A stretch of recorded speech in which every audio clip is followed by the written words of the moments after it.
18 April 2001 ভোররাত। সবাই ঘুমালেও ঘুমায়নি বাংলাদেশ সীমান্তের অতন্দ্র প্রহরী তৎকালীন বিডিআর সদস্যরা।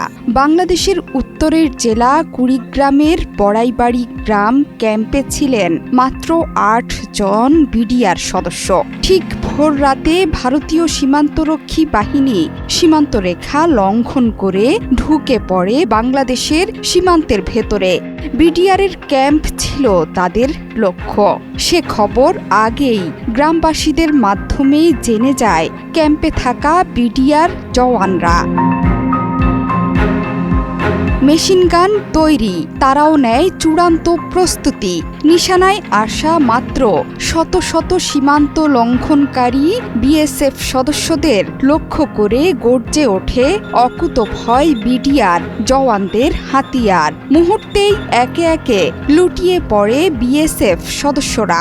ঘটনাস্থলেই মৃত্যু হয় অনুপ্রবেশকারী 16 ভারতীয় জওয়ানের। কথিত আছে আরও বহু বিএসএফ জওয়ানের মৃত্যু হয়েছিল সেদিন, যাদের মরদেহ টেনে হিচড়ে ভারতীয় ভূখণ্ডে টেনে নিয়ে যায় বেঁচে যাওয়া বিএসএফ জওয়ানরা। সেদিন শহীদ হয়েছিল 2 জন বিডিআর জওয়ান। কিন্তু তৈরি হয় বীরত্বের এক অনন্য উপাখ্যান। প্রমাণ হয় বাংলাদেশিরা রক্ত দিয়ে সার্বভৌমত্ব রক্ষা করতে জানে। ঘটনার দিন অর্থাৎ 18 এপ্রিল ভোররাতে নিজেদের কৃষি জমিতে সেচ কাজ দেখতে যান বড়াইবাড়ি গ্রামের বেশ কয়েকজন বাসিন্দা। সে সময় ধান খেতে বহু সৈন্য অস্ত্র নিয়ে হাঁটছে দেখতে পান। সৈন্যদের কয়েকজন হিন্দি ভাষায় গ্রামবাসীর কাছে বিডিআর ক্যাম্প কোথায় জানতে চান। তখনই বিষয়টি বুঝতে পেরে যায় তারা ভারতের বিএসএফ এর সদস্য। দেশের সীমান্তের ভেতরে বিএসএফ এর প্রবেশের খবরটি দ্রুত গতিতে বিডিআর ক্যাম্পে পৌঁছে দেন একজন। সেই ক্যাম্পে তখন মাত্র 8 জন বিডিআর সদস্য ছিলেন। খবরটা শুনে অস্ত্র নিয়ে প্রস্তুতি নিচ্ছিলেন তারা। ততক্ষণে বিএসএফ সদস্যরা খুব কাছে, ক্যাম্পের পুকুর পাড়ে।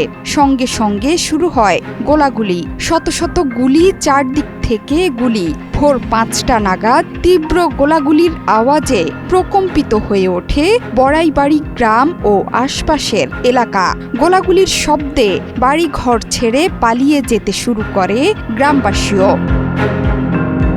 সেখানকার স্থানীয় বাসিন্দা রুহুল আমিন, যিনি পরবর্তীতে সেই এলাকার সংসদ সদস্য নির্বাচিত হয়েছিলেন, তিনি স্থানীয় মানুষদের সংগঠিত করার কাজ করেছিলেন সেদিন। বিএসএফকে প্রতিরোধ করার জন্য বিডিআরের সহায়তায় আনসার ও গ্রাম প্রতিরক্ষা বাহিনীর প্রশিক্ষণপ্রাপ্ত 12 জন সদস্যকে একসাথে করেন রুহুল আমিন। এই সংঘাতে বহু গ্রামবাসী প্রথমে পালিয়ে গেলেও পরবর্তীতে ফিরে আসেন তারা। বিডিআরের সাথে মিলে প্রতিরোধ গড়ে তোলেন তারাও। ভোর 5টা থেকে 11টা পর্যন্ত বিভীষিকাময় মুহূর্ত ছিল সেখানে। প্রত্যক্ষদর্শীরা জানান সে সময় অন্তত কয়েকশো বিএসএফ সদস্য বাংলাদেশের ভেতরে প্রবেশ করেছিল 8 জন, কিন্তু বাংলাদেশের পক্ষ থেকে ছিলেন মাত্র 8 জন বিডিআর সদস্য।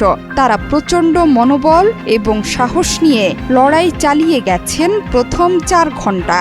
পরবর্তীতে আশপাশের আরও 2টো বিডিআর ক্যাম্প থেকে আসেন আরও 20 জন সদস্য। তারা গ্রামের বিভিন্ন জায়গায় অবস্থান নিয়ে প্রতিহত করে বিএসএফকে।